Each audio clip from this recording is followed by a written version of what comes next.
Nem só de acertos vive o mercado digital, nem só de múltiplos dígitos, plaquinhas e coisas do tipo. Então, eu vou trazer aqui os aprendizados e conhecimentos do que aconteceu no meu negócio e nos negócios dos experts com quem eu trabalhei nesse ano. O que deu certo, o que deu errado, o que você pode ajustar, como você pode trabalhar aí para você realmente conseguir manter uma constância, conseguir aprender com os meus erros e com os meus acertos. E se no final desse vídeo você tiver gostado de alguma coisa, deixa o seu like, se inscreve no canal e deixa o seu comentário. Comenta aí quais foram os 5 erros e 5 acertos que deu certo aí no seu negócio. Assim a gente consegue te ajudar também e aprender todo mundo junto. Então vamos lá, vamos de cara já começando. Um dos primeiros erros aqui que eu senti, principalmente no meu negócio, na minha empresa, na minha coprodutora, foi de realmente depender de um único funil de aquisição. O que aconteceu é, no final de 2024, eu já tinha começado esse canal no YouTube, já estava postando conteúdos no Instagram, mas eles não estavam muito lentos ainda. E as mentorias em que eu entrei, algumas delas, falaram para focar em uma coisa de cada vez. Naturalmente, eu fui seguir a mentoria, porque ter uma mentoria é exatamente para isso, a gente paga para ouvir essas pessoas, esse conhecimento. Nesse caso, então, eu parei um pouco essa prospecção mais passiva, construindo ativos como o meu YouTube, seguidores e afins, e passei para focar 100% em prospecção ativa, em volume, usando material. Então eu preparava o material para enviar para essas pessoas, para esses experts que eu tinha interesse de trabalhar. Só que o que aconteceu é que o volume era tão grande de mensagens que tinha que mandar para os experts que acabava cansando um pouco. Isso também não faz parte só para a coprodutora. Se você depende de um único funil, por exemplo, lançamento é um funil. Se você depende só de lançamento, seu negócio depende de uma única forma de aquisição de clientes. Se você tem só o perpétuo, com um único produto de front, um único produto de upsell, você também está só com um funil. E isso te deixa no risco. O mais importante é você encontrar, então, outras formas de adquirir clientes. Então, no meu caso, voltei para o meu canal no YouTube, voltei a postar conteúdos no meu Instagram, estou aparecendo mais nos stories, estou participando mais das mentorias, mais ativamente nelas, estou contribuindo mais com os meus aprendizados, é muito até do que eu faço aqui também. E nos negócios dos experts eu tenho construído novos funis. Tenho testado funis de KISS, tenho testado funis de low ticket, funis de VSL, sessão estratégica e coisas do tipo. Então, não dependo de um único canal de aquisição, de um único funil. Uma outra coisa que eu acredito que aconteça muito com os experts também, já vi isso acontecer mais de uma vez também, que é de não estar olhando atentamente com o fluxo de caixa. Você precisa saber se o seu negócio está dando lucro ou não. Você precisa saber se você consegue investir mais ou não. Então, quando a gente coloca muita energia, às vezes, em fazer aquele funil rodar, a gente fica atento, beleza, o que tem que otimizar, o que tem que apertar os parafusos, como que tem que trabalhar, o que tem que fazer a mais. Só que às vezes a gente esquece de olhar para o caixa da empresa, de olhar para lucro, para olhar para faturamento e o lucro, o que está acontecendo nessas despesas. Você tem que estar muito atento com essa parte financeira, porque isso vai mostrar se a sua empresa é saudável ou não, se ela tem receita previsível ou não. Um outro erro, primeiro eu vou trazer todos os erros e aí depois eu falo sobre os acertos, tá? E eu vou trazendo conforme for, como que você pode ir ajustando aí, o que você pode levar de aprendizado. Um outro erro aqui que eu notei que aconteceu esse ano foi de manter o meu lado tímido, às vezes um pouco mais exposto. Eu sou um pouco mais introvertido, mais na minha, então eu acabo não aparecendo e perguntando tantas vezes, mesmo quando eu precisava de certa ajuda. E isso, no final desse ano agora, eu falei, eu vou começar a perguntar, eu vou começar a falar mais com as pessoas, perguntar mais, pedir mais ajuda. Então, onde que entraria então o erro? Não pedir ajuda, não pedir opiniões, não ter alguém para te acompanhar ali mais de perto, mesmo estando em mentorias, em grupos, com uma rede de contatos qualificados ali que pode te ajudar. Às vezes a gente tem vergonha de perguntar ou simplesmente não quer perguntar, quer fazer funcionar de outra forma. Busque sempre trazer esse lado, perguntar para as pessoas realmente, perguntar e pedir ajuda. Como eu falei no início, né, como eu tive muito essa parte de ter um único funil de aquisição, às vezes eu focava tanto nessa parte que parava de estudar um pouco a parte técnica. E durante 2024 eu escrevi bastante copy. Agora nesse ano eu escrevi um pouco menos. Estou voltando agora, até comprei livros do Jim Schwartz aí que a H1 liberou. E uma das coisas que eu vi que foi um erro é de, no meu caso pelo menos, ter parado de escrever copies, de escrever com constância. Porque agora eu tenho que, de certa forma, correr um pouco atrás, o que é mais tranquilo, porque como eu já tinha escrito muitas antes, agora vai ficando mais fácil, vou relembrando e vou começando a melhorar mais rápido. Mas o ponto é, se você faz algo muito bem, não pare o que você faz bem para mudar completamente a sua perspectiva, a sua visão. Isso aconteceu até no negócio da minha esposa. Ela tem uma loja online e o melhor canal de aquisição dela, de vendas, sempre foi as feiras presenciais. Só que em um determinado momento, ela focou para ir em marketplace, como Mercado Livre, Shopee, Amazon e afins. Só que ela parou de ir nas feiras. Ou seja, todo o faturamento que ela tinha com as feiras morreu, não tinha mais e dependia dos marketplaces. Só que os marketplaces não estavam vendendo ainda, não estavam no mesmo volume. Ou seja, ela perdeu caixa aqui, que aí entra naquele segundo erro, entendeu? É exatamente isso. Ela fazia algo muito bem, parou de fazer. No meu caso foi, eu escrevia muitos copies, mas eu parei de escrever copy. Então, se você tem algo que você faz bem, continue fazendo isso para você continuar melhorando cada vez mais. E um outro erro é que no mercado digital tem muito barulho. Tem gente falando que está saturado, que está acabando, que é o último suspiro e por aí vai. Mas cara, nem é isso. O que acontece é que a gente fica com tanto pensamento, fala assim, vou colocar isso em prática, vou colocar isso em prática, vou colocar isso em prática, salva um Reels aqui, salva uma estratégia, testa outra estratégia, pensa e fala, nossa, essa estratégia acho que vai funcionar melhor, e a gente executa pouco. A gente executa menos do que a gente planeja.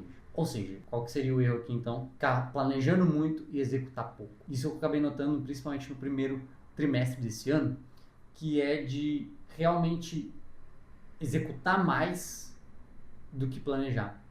E isso ficou muito claro agora no final desse ano, quando eu lancei o meu produto despersonalizado. Quando eu criei um novo negócio, um novo produto para colocar para vender, e a gente colocou ele no ar em 1 semana e meia, em 2 semanas, mais ou menos. Isso foi porque a gente pensou, a ideia principal, falou, beleza, vai ser isso? Ok, vamos executar. E partiu para execução, não ficamos pensando e planejando um monte de coisa para ver qual que era a melhor estratégia, qual que era o melhor funil, a gente queria colocar ele para rodar logo. E isso ajudou muito a gente a sair na frente. E uma das coisas que ainda é um erro, porque eu ainda não encontrei, é de ter um bom parceiro em alguns negócios. É bom ter alguém do lado. Durante um tempo, esse ano eu tinha um sócio e a gente conseguia pensar juntos, a gente se complementava muito. Foi principalmente para o produto despersonalizado, mas o que eu vi é ter essa segunda pessoa trabalhando junto, pensando junto, executando junto, ajudando as decisões, fazendo brainstorm, ajuda muito a crescer o negócio. É muito mais enriquecedor. Ou então até mesmo de contratar alguém para minha equipe. Por exemplo, se estava me demandando tanto tempo assim a prospecção ativa, eu poderia ter contratado o vendedor, mas eu não contratei. Eu mudei algumas estratégias para testar outras coisas antes, para aí sim, tendo validado o funil, o formato, o processo, contratar um vendedor para poder fazer isso. E às vezes isso pode estar acontecendo no seu negócio. Às vezes você não achou um parceiro, um coprodutor, uma coprodutora, um estrategista, uma agência, alguém que te ajude realmente a crescer o seu negócio. Se esse for o seu caso, toca no primeiro link aqui da descrição, preenche a aplicação que o meu time pode entrar em contato com você para a gente marcar uma conversa e avaliar uma possível parceria entre a gente, para podermos te ajudar a escalar os seus negócios, aplicarmos tudo que a gente sabe, todos os nossos processos dentro do seu negócio. Mas aí, vamos para a parte de acertos então. O que foi certo? O que deu bom esse ano? Primeira coisa, quem tem um único produto não dá muito certo, ou seja, tenha mais de um produto ou mais de um serviço. Então, no meu caso, por exemplo, na coprodutora, a gente tem a parte que a gente faz junto, que a gente realmente é parceiro ali no negócio, a gente divide a estratégia, a gente coloca nossa equipe, coloca nossos esforços dentro do negócio, mas tem uma outra oferta, um outro produto, no caso do serviço, né, que é de consultoria, onde a gente fala o que a pessoa tem que fazer, dá o direcionamento, dá o encaminhamento para ela executar para melhorar o negócio dela. A mesma coisa dentro de negócios de infoprodutos, negócios digitais, de ecossistema. Se você tem só o produto principal, puxa, coloca um low ticket ali no início para trazer pessoas e depois mandar para esse produto principal. Assim você aumenta o seu LTV, você aumenta o seu ticket médio. Você pode pagar até mais caro no seu tráfego. Então, você conseguir fazer isso vai te ajudar muito mais. Tenha mais de um produto ou mais de um serviço dentro do seu negócio que vai funcionar muito melhor do que ter uma única oferta. A primeira coisa que a gente faz quando entra num negócio de um expert é de fazer toda uma análise e identificar persona, mercado, público, dores, clientes, produto, tudo isso. A gente analisa tudo. E uma das coisas mais interessantes é a parte de persona. Por quê? A gente às vezes desenha uma persona qualquer que normalmente não vai ajudar tanto. Por quê? Porque a gente não sabe as dores específicas, não sabe o que ela sente, o que ela passa. Falta desenhar algo ali a mais. Falta informação para poder usar em copy, em estratégia, em criação de produto. E aqui na nossa coprodutora, uma das coisas que a gente fez principalmente foi definir quem que é o nosso expert ideal. Por quê? A gente fazia muita reunião com um expert ainda muito iniciante. Foi até para esse caso que a gente criou as nossas consultorias. Mas o expert muito iniciante não é o expert ideal para nós hoje para ser um parceiro de coprodução. Nosso parceiro ideal de coprodução, para a gente ser parceiro mesmo e entrar dentro do negócio, já tem que ter o produto minimamente validado para a gente entrar no negócio e escalar. A gente entra nos negócios para fazer escala, para trazer braço, para trazer estratégia. É totalmente diferente escalar um negócio do que validar. E no que a gente é bom é de escalar. De pegar projetos que faturam aí 10, 15, 20 mil por mês e levar para 50, 100 mil por mês. Isso a gente identificou principalmente fazendo as reuniões. Muita reunião, a gente fez muita reunião. A gente começou a ver qual era o padrão e o que acontecia, né, nas nossas negociações e viu que, opa, esse não é o perfil ideal para esse tipo de produto. Esse aqui é o perfil ideal para esse tipo de produto. Então a gente segmentou isso muito bem. Uma das coisas também aqui que a gente fez certo, não deu tanto ROI assim, mas trouxe algo muito bom pra gente, que foi o quê? Trouxe posicionamento, trouxe brand, trouxe network, trouxe até estratégias que a gente aplicou dentro dos negócios dos experts, que fizeram a gente vender aí 50, 60 mil reais por mês com uma única campanha no Meta Ads. Então, de certa forma, trouxe sim um ROI, né, digamos assim. Então, digamos assim, acabou tendo sim um ROI ali por trás. Mas foi o quê? Da gente participar de eventos. Como eu moro em Belo Horizonte, é muito fácil eu chegar na sede da Hotmart. E recentemente parece que eles estão abrindo alguns espaços ali na Hotmart, no auditório deles, para ter eventos ali. E por ser muito fácil, é muito tranquilo de ir nesses eventos. Então, a gente foi, né, em evento da Craft, a gente foi em evento aqui do Marcelo Távora, a gente foi em evento do FHT, do Érico Rocha. Então, a gente foi em vários eventos ali.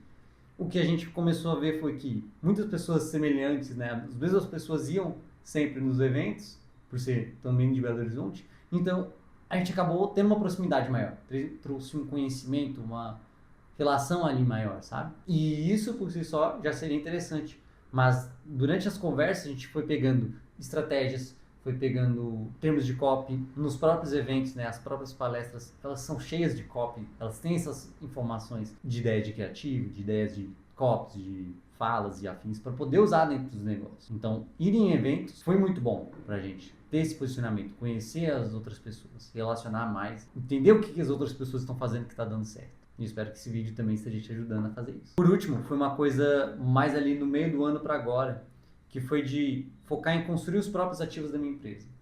Como eu trabalho como coprodutor, os ativos, na verdade, dos negócios sempre são do expert. Ou seja, rede social, YouTube, produto, lista de leads, contatos de WhatsApp, enfim, tudo isso é do expert. Não é da nossa coprodutora. Só seria nosso se formos sócios. Se a gente fizer uma sociedade, um CNPJ para os dois. Mas não é o formato que a gente trabalha hoje. Então eu comecei a ver, opa, eu estou construindo um time de várias outras pessoas, vários experts, mas os meus estão ficando para trás. Tudo bem, eu tenho processos, tenho equipe, coisas assim que também são ativos. Mas no longo prazo, eles não vão trazer tanto retorno assim. Então foi exatamente por isso que eu comecei a produzir conteúdo com mais constância. Mesmo trabalhando nos bastidores, eu comecei a aparecer aqui no YouTube, no Instagram, no TikTok, para trazer esse posicionamento que no longo prazo vai fazer mais sentido. E outra, posso testar aqui também algumas estratégias de conteúdo, estratégias de copy, coisas do tipo, para poder levar nos negócios com quem eu trabalho, com os parceiros e os experts com quem eu trabalho. E além disso, também foi aquele produto despersonalizado, que a gente está rodando, está vendendo e está dando certo. Então, se eu não tiver parceria com o expert, eu tenho caixa na minha empresa. Eu não preciso depender de uma parceria de um expert para estar vendendo. Então, a ideia é que, principalmente, os custos da minha operação fiquem por conta desse produto despersonalizado e o que vier dos negócios com que eu for trabalhar sejam principalmente para trazer lucro, tanto para nós como para o expert, principalmente, né? Porque a gente quer fazer dinheiro para o bolso da pessoa física. Então, a gente traz isso para trazer essa segurança para nós e para o expert, para a gente conseguir ir em busca de mais resultado. Então, esses aí foram os meus acertos e meus erros aí ao longo do ano no nosso negócio, nas nossas parcerias. E já temos mapeado exatamente tudo isso para acertar mais nesse próximo ano. E espero no ano que vem poder fazer um vídeo falando, opa, deu muito mais certo, trazer algumas outras atualizações sobre erros e acertos. E se esse vídeo te ajudou, deixa seu like, coloca aí nos comentários seus erros, seus acertos, alguma dica, alguma pergunta que você tem. E até o nosso próximo vídeo.